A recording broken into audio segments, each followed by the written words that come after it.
शिव में समा के शून्य हो जा, शिव ही करेंगे बेड़ा पार। ये इसलिए किया कि माइक चेक हो जाएगा। पाई ना खराबी, पाई नहीं। माइक साउंड सिस्टम के लिए तालियां बजा दो। बहुत अच्छा लगता है जब बीच में साउंड सिस्टम खराब हो जाए, इसलिए मैं चेक करता हूं। आप बहुत बढ़िया है। एक बार अपने यहां भी और वहां भी, ये जो नॉर्थ इंडिया है इसमें पश्चिम उत्तर प्रदेश, हरियाणा, बाहरी दिल्ली, उसके अलावा जयपुर तक का राजस्थान, हमारा कल्चर एक है। हमारा रोटी बेटी का साथ है। वही गांव में जाओगे चूल्हा चौकी उसी प्रकार की चीजें। बोली में भी थोड़ा पश्चिम उत्तर प्रदेश है, यहाँ थोड़ी मिठी है, थोड़ी ही मिठी, बहुत प्यारी बोली है। हरियाणा में जाओगे वहां उस बोली को थोड़ा सा आकड़ तरीके से बोला जाता है। और राजस्थान जाओगे उनमें आको उके वहां का ये लगा दिया जाता है। तो थोड़ा सा फर्क कर दिया जाए। एक रिश्ता आया किसी चौधरी के यहाँ पे, और उस रिश्ते में लड़का लड़की के दोनों के गुण जब पंडित जी ने देखे तो पंडित जी ने कहा कि ये तो बहुत बढ़िया जोड़ी मिल रही है जी।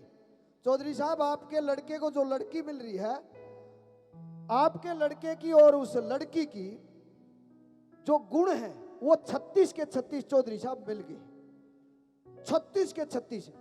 या तो त्रेता युग में राम के और सीता के मिले थे, या फिर चौधरी साहब आपके लड़के के और ये जो लड़की आपके लड़के के लिए आपने देखी है इसके मिल गए।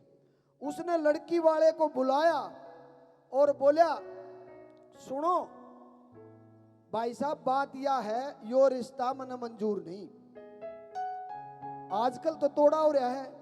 अब लड़की वाला बोला चौधरी साहब ऐसे कैसे, जब पंडित जी ने देखा, सब ने देखा, 36 के 36 गुण मिल रहे और आप रिश्ता नामंजूर कर रहे हो। ने बोला सुन ले, मेरे लड़के के 36 के 36 गुण जो और आपकी लड़की के मिले हैं इनके एक जैसे गुण हैं। मेरा लड़का है डिफाल्टर, यो है ना उठता, जब तेरी छोरी और आ गई या भी डिफाल्टर होगी तो मेरा तो घर का नाश हो जाएगा।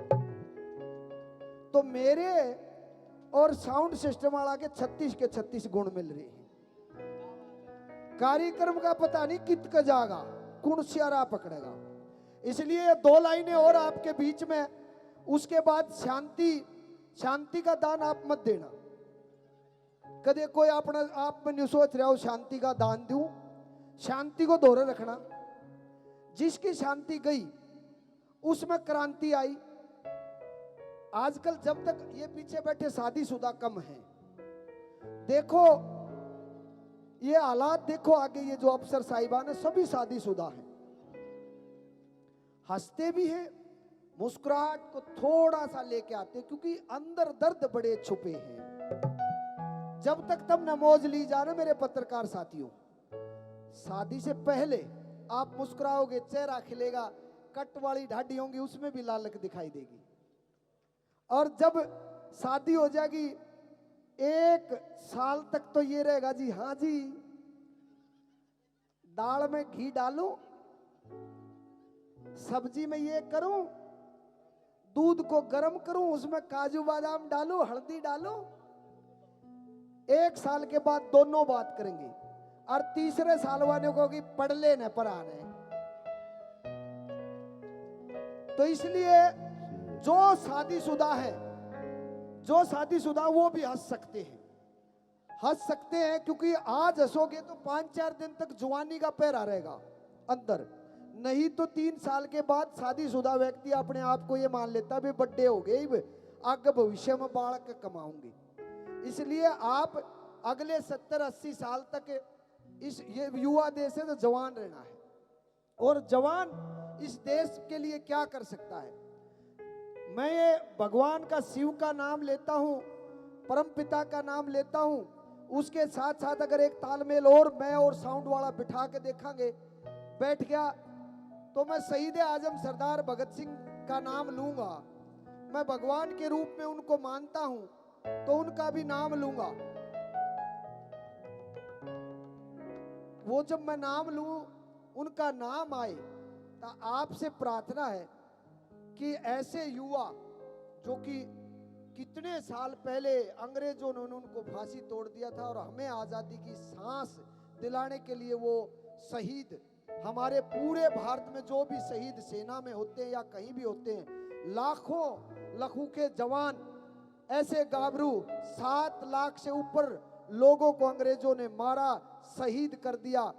मैं उस शहीद आजम में सभी आज के भी और उस टाइम के भी जितने भी मेरे भाई हमारी रक्षा के लिए इस दुनिया को छोड़ के चले गए, दुश्मन की गोलियों के शिकार हो गए, उनको याद कर लेता हूं अपनी 2 लाइनों में। जितने भी युवा साथी हैं उनसे प्रार्थना है, और जो आगे चेहरे हैं, जब उनका नाम आए तो आप तालियों की गड़गड़ाहट दे देना, मजा आ जाएगा। और उसको लगेगा, जहां भी बैठा है उसको लगेगा कि आज भी तेरा देश तेरे जो जज्बे को अंदर रख रहा है। इसलिए उनका नाम आए तो आपकी तालियां मिले, मुझे ये प्रार्थना चाहता हूं।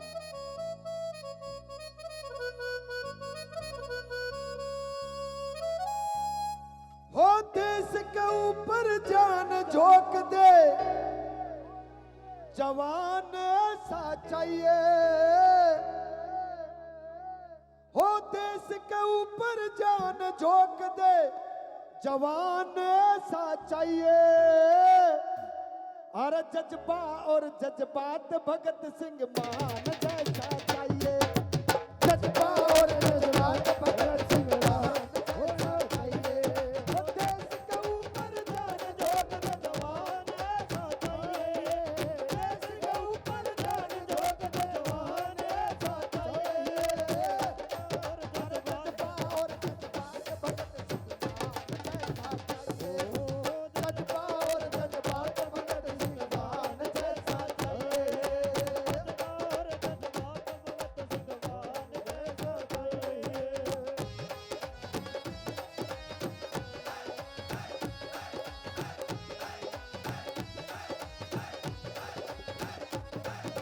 जज्बा और जज्बात भगत सिंह मान जैसा चाहिए।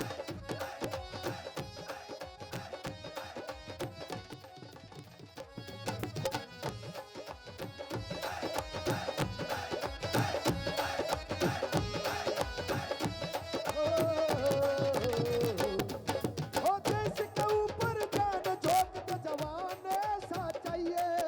देश के ऊपर जान झोंक दे, जवान ऐसा चाहिए।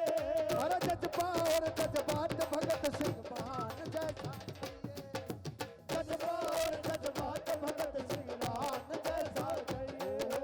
जज्बा और जज्बात भगत सिंह मान जैसा चाहिए। ओ देश के ऊपर जान झोंक दे, जवान ऐसा चाहिए। देश के ऊपर जान झोंक दे, जवान ऐसा चाहिए। ओ जज्बा और जज्बात भगत सिंह मान जैसा चाहिए। ओ जज्बा और जज्बात भगत सिंह राम जैसा चाहिए। जज्बा और जज्बात भगत सिंह राम जैसा चाहिए।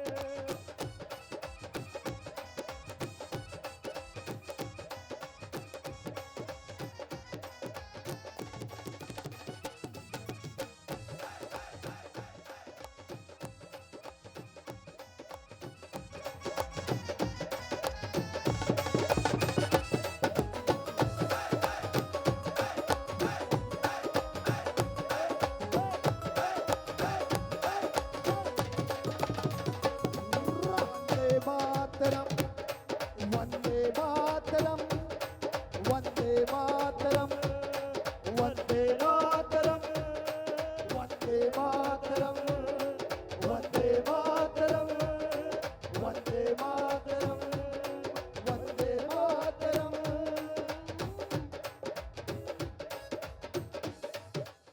जिस टाइम पे शहीद आजम सरदार भगत सिंह को फांसी तोड़ा गया, सुनने की बात है, और जो एक आधा खड़ा है वो बैठ जाओ, नहीं तो ऊपर तो पड़ेगा।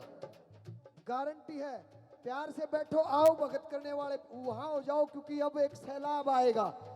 रंगारंग कार्यक्रम अब चढ़ना शुरू हुआ है।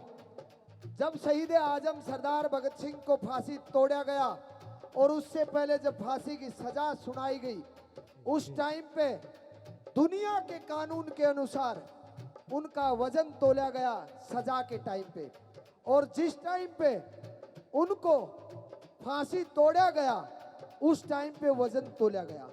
आपको मैं एक तुलना बता रहा हूं। पीछे कसाब, सारे मीडिया कर्मी बैठे, कसाब का नाम सुना होगा, जो मुंबई में हमारे नियत्थे भाइयों के ऊपर अत्याचार किया और गोलियों से और बम से बहुत से नियत्थे भाइयों को मारने का काम किया। कह रहा था कि मैं पाकिस्तान के लिए शहीदी देने आया हूं, और शहीदी देने के लिए जब उसके साथ भी फांसी की सजा सुनाई गई और तोड़ा गया, डरते का लूज मोशन हो गए, वो शहीदी देने आया था, उसका 20 किलो वजन टूट गया। ये शहीदी नहीं होती, सच्चे दिल की शहीदी नहीं थी। जब आपके भाई, आपके युवा साथी जो आज भी दिलों में है, अंग्रेज सरकार ने जिस टाइम पे उनको फांसी की सजा सुनाई और फिर फांसी पे चढ़ाया, तो उस दौरान, उस अंतराल में आपके शेर का 8 किलो वजन बढ़ रहा था। ये होती है शहादत, ये होती है शहीदी। ओ देश के ऊपर जान झोंक दे जवान, ऐसा चाहिए।